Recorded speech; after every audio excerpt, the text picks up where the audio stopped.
Hi, today I'm going to make my Slapdash sourdough. The reason for this is there's so many sourdough recipes out there.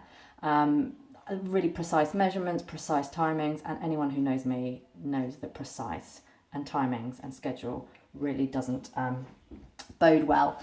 So I'm actually going to prove how easy you can make a sourdough loaf. 3 steps, really simple. None of this, fold it like this and do it like this. That's simple.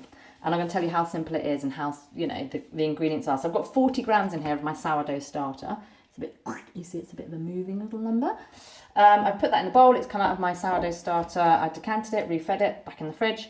450 grams of strong bread flour, 1.5 teaspoons of salt and water. That is it. So measurements again are pretty rough. So with this flour, you can do anything from 400 to sort of 500-600 grams. It's just the salt that changes when you do that. So anything more than 500-600 grams, you need 2 teaspoons of salt. Anything less than 300, not that you'd really want to make a loaf too small, then it's about 1 teaspoon. So 40 grams of sourdough starter, 450 grams of bread flour. Now I'm going to use a white bread flour. We've got a wholemeal sourdough starter. Just do the stuff. So it's a strong white bread flour. So the difference with strong white bread flour is it has a lot more gluten, which is the protein in flour. So 450 grams. I'm going to keep it simple. 200, 300.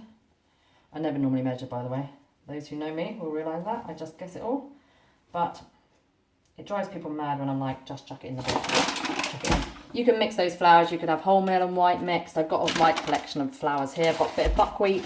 I wouldn't use just buckwheat all the time because it's not always that strong. Wholemeal, bread flour. But anyway, classic.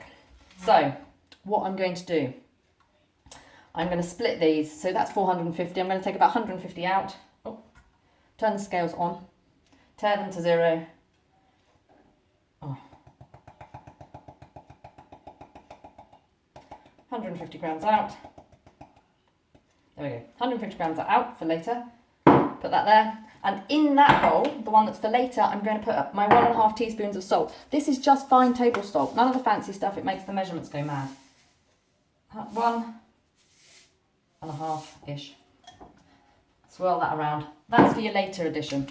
Right. Chuck that in there.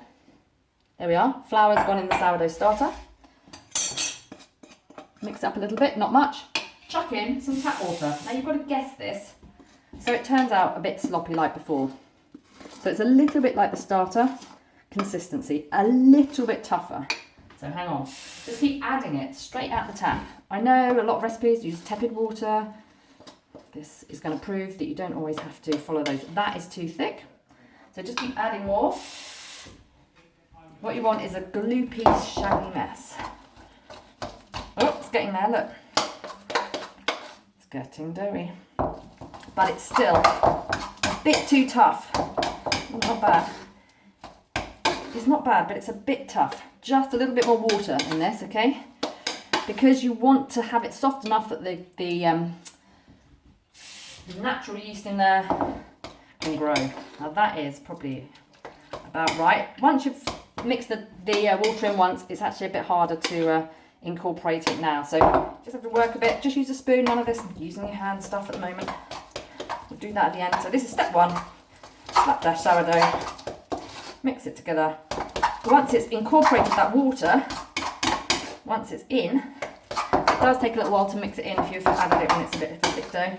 So there we are, a bit of a shaggy mess now. It's more, when you lift it up, it's actually got a bit of a, instead of coming down in one plop, it's kind of running down, but not too runny here. Okay, so shaggy mess. Give it a good old mix. So you've got all that sourdough starter in there. None of these precise measurements. And that, my friends, is step 1. That easy. Tea towel. Pop it over the top. It's 11 o'clock on Friday, the 5th of June, 2020. It's actually my boyfriend's birthday. That's it. Step 1. Put it there. And we're probably going to leave it there for about, what I try and do is leave it for about 4 or 5 hours. What typically happens is it sits there for 24 hours. It doesn't matter. I haven't put it somewhere completely hot. This is north facing. The sun comes in here. It's actually quite a cold day. Doesn't matter. Just dump it somewhere in the kitchen. The hotter the kitchen, the quicker it'll activate. But let's leave that for now. Step 1 done.